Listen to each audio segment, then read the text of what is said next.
नमस्कार, मैं हूं दिव्या और आप देख रहे हैं आंखें न्यूज 24। आइए सबसे पहले नजर डालते हैं आज के मुख्य समाचारों पर। नमस्कार, मैं हूं दिव्या और आप देख रहे हैं आंखें न्यूज 24। बिहार सरकार के पीएचडी मंत्री संजय कुमार सिंह के दही चूड़ा भोज में उप मुख्यमंत्री सम्राट चौधरी, कृषि मंत्री रामकृपाल यादव और जदयू नेता संजय सिंह पहुंचे। इस दौरान संजय सिंह ने कहा कि देखिए, हमारे छोटे भाई हैं, उन्होंने मुझे आमंत्रित किया था। जीतने के बाद पहली बार दही चूड़ा का ये आयोजन है और इसमें हमें आमंत्रित किया गया था और मेरे छोटे भाई हैं, तो मैं इसमें शामिल होने के लिए आया हूँ। इस दौरान उन्होंने तेज प्रताप यादव को लेकर भी कहा कि देखिए, बाप बेटे अगर एक साथ हैं तो ये अच्छी चीज़ है। राजनीति में सारी चीज़ें होती हैं, लेकिन एक वक्त आता है जब चीज़ें को सुधारने की ज़रूरत होती है और अगर वो एक हुए तो ये अच्छी बात है। छोटे भाई हमारे संजय सिंह जो पीएचडी विभाग के मंत्री और मकर संक्रांति जीतने के बाद पहली बार मंत्री है, उनके आवास पर ये संक्रांति के महासंक्रांति के समय में आज हम लोग जुटे हैं। मैं उनको तहे दिल से धन्यवाद देता हूं और मंत्री भी पहली बार बने जीतने के बाद। आज उनके घर पर एक मिलन, ये नई साल की शुरुआत होती है मकर संक्रांति के दिन से। देखिए, ये राजनीतिक, ये परिवार में लड़ाई है, लेकिन एक समय आता है कि परिवार में सब लोग मिल जाते हैं। अच्छा है कि अपने पिताजी को निमंत्रण देने के पिताजी ने स्वीकार किया, उनके मकर संक्रांति भोज में आए। मैं उनको बधाई देता हूं कि आप लोग सब मिल के रहिए। इसी दौरान मंत्री संजय कुमार सिंह ने भी कहा कि देखिए, आयोजन किया गया था और हम लोग एनडीए एकजुट हैं। नववर्ष की शुरुआत हो जाती है तो हम लोग सभी एक दूसरे को बधाई दे रहे हैं। जगह जगह आयोजन हो रहे हैं और उन्होंने क्या कुछ कहा है, सुनिए इस वीडियो में। देखिए, महासंक्रांति का जो पर्व है, इस पर्व को हम लोग सभी लोग बहुत ही खुशियों से मनाते हैं और पूरे बिहार और पूरे देशवासियों के लिए यह पर्व बहुत ही मायने रखता है। और यही कारण है कि एनडीए गठबंधन के सभी लोग एक दूसरे के यहाँ बधाई देने जाते हैं, एक दूसरे के यहाँ इस पर्व में जाकर प्रेम भाव से दही चूड़ा खाते हैं। वहीं आप महागठबंधन के लोग को देखे होंगे कि चुनाव के पहले, चुनाव के समय और चुनाव के बाद कोई एकजुटता, कोई भाईचारा नहीं रहा। इसका सीधा साधा उदाहरण है कि नए वर्ष के समय में भी कहीं भी एक दूसरे को बधाई देने नहीं गए। मकर संक्रांति के पर्व में भी कहीं कोई एक दूसरे को बुलाए नहीं, कोई किसी के यहाँ खाने नहीं गए। तो इसलिए एनडीए मजबूत है, एकजुटता है और निश्चित रूप से हमारे भाई साहब हमारे घर के हैं, हमारे भाई हैं, तो इसलिए ये पूरे समय के साथ कि ये तो उनकी व्यक्तिगत इच्छा है और व्यक्तिगत इच्छा किसी को कोई पता नहीं हुआ कौन क्या, किसके मन में क्या चल रहा है, नहीं चल रहा है, ये तो उनकी व्यक्तिगत राय होगी। नमस्कार, मैं हूं दिव्या और आप देख रहे हैं आंखें न्यूज 24। बिहार बीजेपी कार्यालय में दही चूड़ा भोज का आयोजन किया गया। इस मौके पर प्रदेश अध्यक्ष संजय सरावगी, डिप्टी सीएम सम्राट चौधरी, डिप्टी सीएम विजय सिन्हा, मंत्री दिलीप जायसवाल, मंत्री मंगल पांडे समेत काफी संख्या में कार्यकर्ता बीजेपी कार्यालय पहुंचे। इस दौरान तमाम नेताओं ने मकर संक्रांति की शुभकामनाएं और बधाई भी दी। सभी को शुभकामना। और ये भारत की संस्कृति है, सूर्य की पूजा और सबके साथ मिलकर नए वर्ष के तौर पर, जो सनातन के तौर पर नव वर्ष की भी शुभकामना सबको देता हूं। आज के बाद बिहार भी और भी आगे बढ़े, देश आगे बढ़े। इसका संक्रांत पर्व में सभी लोग भाईचारा से मनाएं, प्यार से मनाएं और भगवान सूर्य की सकारात्मक ऊर्जा सभी लोगों में प्रवाहित हो, ऐसी मैं कामना करता हूँ। ठीक है सर तेज प्रताप यादव ने भी निमंत्रण दिया था, एक नई शुरुआत उन्होंने की आगे बढ़कर, क्या सर? नहीं, अच्छी बात है, सभी लोग को अच्छा शुरुआत करना चाहिए। संस्कृति के संस्कार,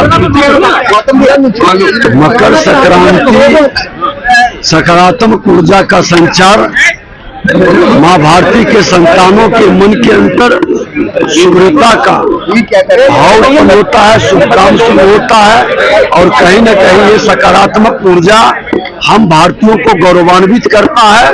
दक्षिण से उत्तर, पूरब से पश्चिम, हर जगह ये अलग अलग रूप में ये सकारात्मक ऊर्जा का शुभारंभ प्रकृति से जुड़ा हुआ हम सबको आनंदित करता। हमारी शुभकामना मकर संक्रांति के पोंगल के अवसर पर।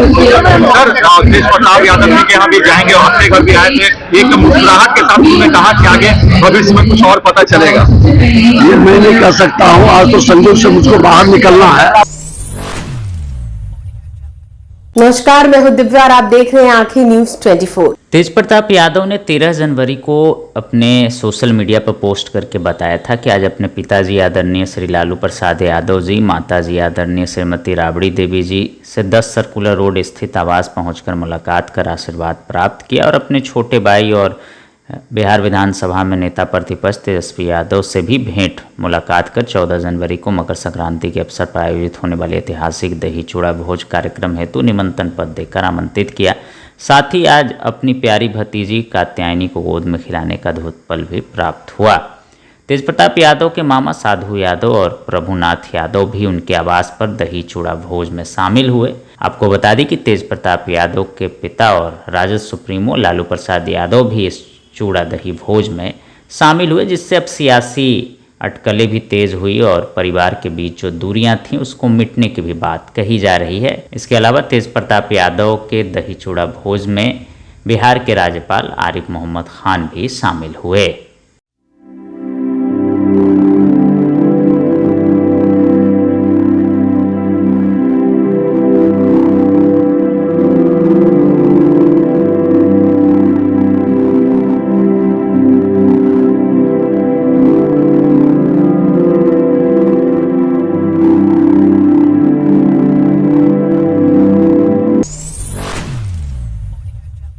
नमस्कार, मैं हूं दिव्या और आप देख रहे हैं आंखें न्यूज 24। बिहार के छोटे शहरों में हवा लगातार खराब रह रही है। राज्य के 10 शहरों की हवा में PM 2.5 की मात्रा बढ़ी रहती है। जिन छोटे शहरों की हवा ज़्यादा जहरीली उसमें आरा, हाजीपुर, कटिहार, मोतिहारी, अररिया, बेगूसराय, बेतिया, बिहारशरीफ, मुजफ्फरपुर और बक्सर शामिल है। मंगलवार की सुबह भी आरा और हाजीपुर का राष्ट्रीय वायु गुणवत्ता सूचकांक 200 से अधिक रहा। इस बीच पटना में हुए एक अध्ययन की रिपोर्ट चौंकाने वाली है।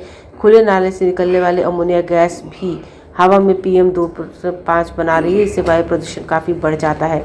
छोटे शहरों में वायु प्रदूषण को बढ़ाने में खुले नालों की महत्वपूर्ण भूमिका को नकारा नहीं जा सकता। IIT BHU के अध्ययन के अनुसार खुले नाले से अमोनिया गैस निकल रही है। इन वाहनों से निकलने वाले सल्फर डाइऑक्साइड से मिलकर PM 2.5 बन रहा है। PM 2.5 यानी महीन धूलकण, दोनों गैस आपस में मिलने से महीन कण बन रहे हैं। इसके कारण PM 2.5 की मात्रा लगातार बढ़ी हुई पाई जा रही है। पटना के वायु प्रदूषण में कमी जरूर आई है, लेकिन PM 2.5 अक्सर बढ़ा हुआ रहता है। ऐसी ही स्थिति सूबे के अन्य शहरों में है। बिहार राज्य प्रदूषण नियंत्रण परिषद के अध्यक्ष डॉक्टर DK शुक्ला ने बताया कि अध्ययन की प्रारंभिक रिपोर्ट में यह बात सामने आई है कि पटना के खुले नाले से निकल रही अमोनिया गैस से भी PM 2.5 बढ़ रहा है। अभी अंतिम रिपोर्ट आनी बाकी है। शहरों के खुले बंद नालों को बंद करने के लिए PM 2.5 में कमी आएगी। हालांकि कई खुले नालों को बंद किया जा रहा है। रिपोर्ट आने के बाद इस संबंध में कार्य योजना बनाकर सरकार को भेजा जाएगा। खुले नाले में ऑर्गेनिक मटेरियल होते हैं। गंदगी और कचरा के कारण अमोनिया गैस निकलती है। शहर के वायु में पहले से ही वाहनों से निकलने वाले सल्फर डाइऑक्साइड मौजूद रहता है। दोनों के मिलने से भी PM 2.5 बन रहा है। धूप निकलने पर अमोनिया हवा में तैर कर प्रवेश कर जाता है। बिहार राज्य प्रदूषण नियंत्रण परिषद ने IIT BHU को पटना में वायु प्रदूषण कारणों को पता लगाने के लिए अध्ययन करने को लेकर समझौता किया था। अध्ययन के लिए 1 साल का समय निर्धारित था, जो पूरा हो चुका है। हालांकि अंतिम रिपोर्ट आने में भी 2 महीने का समय लगेगा। BHU की टीम ने पटना के खुले नाले का सैंपल लेकर उसकी जांच की थी। अभी प्रारंभिक रिपोर्ट में साबित हो चुका है खुले नाले से निकलने वाली अमोनिया गैस के कारण भी वायु में PM 2.5 की मात्रा में बढ़ रही है। समाचारों में वक्त हो चला एक छोटे से अंतराल का। पटना में कई वर्षों से शिक्षा में अहम योगदान दे रहा है Gyansthali high school Alamganj Patna city, जहां 10वीं और 12वीं की बोर्ड परीक्षाओं में 100% अंक प्राप्त कर रहे हैं बच्चे। एक ऐसा स्कूल जहां न केवल होती है पढ़ाई, बल्कि साथ ही साथ होती है कल्चरल एक्टिविटी, स्पोर्ट्स एक्टिविटी से जुड़े गेम्स, मैथ ओलंपियाड से लेकर साइंस ओलंपियाड, जहां बच्चों के लिए स्कूल कैंपस अत्याधुनिक सुविधाओं से लैस, छोटे बच्चों के लिए वाहन और ट्रांसपोर्ट की विशेष सुविधा। तो देर किस बात की, आज ही कराएं अपना नामांकन Gyansthali high school Alamganj Patna city में, जहां नामांकन की प्रक्रिया जारी है। संपर्क करें पुलिस चौकी Alamganj main road near Alamganj थाना पटना बिहार 800007। ब्रेक के बाद आपका फिर से स्वागत है। नमस्कार, मैं हूं दिव्या और आप देख रहे हैं आंखें न्यूज 24। आर्थिक अपराध इकाई ने बिहार में मुजफ्फरपुर जिले के तत्कालीन उत्पाद अधीक्षक DSP थानाध्यक्ष और एक दरोगा के विरुद्ध प्राथमिक दर्ज की है। यह प्राथमिकी पटना हाईकोर्ट के निर्देश पर हुई। आरोपी पदाधिकारियों पर न्यायालय के आदेश की अवहेलना करते हुए आपराधिक षड्यंत्र और धोखाधड़ी कर जब्त गाड़ी को नीलाम करने का आरोप है। एफआईआर के मुताबिक मुजफ्फरपुर के मुशहरी निवासी सुनील कुमार सिंह को स्कॉर्पियो कार 2020 में सकरा थाने में जब्त हुई थी। इन स्कॉर्पियो में 5 बोतल विदेशी शराब भी जब्त की गई। मामले से मुक्त होने के बाद पीड़ित ने विशेष न्यायालय में गाड़ी मुक्त कराने को लेकर याचिका दायर की। न्यायालय ने याचिका स्वीकार करते हुए सकरा थाना प्रभारी को गाड़ी मुक्त करने का आदेश दिया था। बावजूद थाना प्रभारी ने टालमटोल करते हुए पीड़ित को डीएसपी पूर्वी मुजफ्फरपुर के पास भेज दिया। डीएसपी की भी मामले में टालमटोल कर गई। इसके बाद पीड़ित ने पुनः न्यायालय की याचिका दी। याचिका के आधार पर थानाध्यक्ष को नोटिस जारी कर पूछा गया कारण। थानाध्यक्ष ने बहुत दिनों बाद न्यायालय को बताया कि मार्च 2023 में गाड़ी को राज करते हुए नीलाम कर दिया गया। हाईकोर्ट के आदेश पर पीड़ित ने उत्पाद विभाग में अपील और रिवीजन याचिकाएं दाखिल की, मगर दोनों याचिकाएं खारिज कर दी गई। इसके बाद हाईकोर्ट में पुनः CWJC ने दाखिल की गई। इसके मामले की सुनवाई करते हुए हाईकोर्ट ने आर्थिक अपराध इकाई को एफआईआर करने का निर्देश दिया।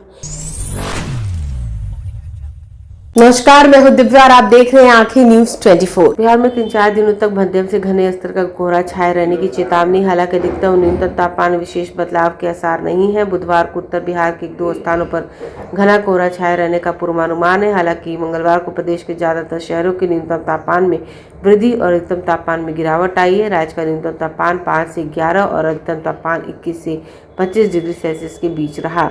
प्रदेश का सबसे कम तापमान 5.9 डिग्री सेल्सियस भागलपुर के सबौर और सबसे अधिक तापमान 25 डिग्री सेल्सियस किशनगंज में दर्ज किया गया।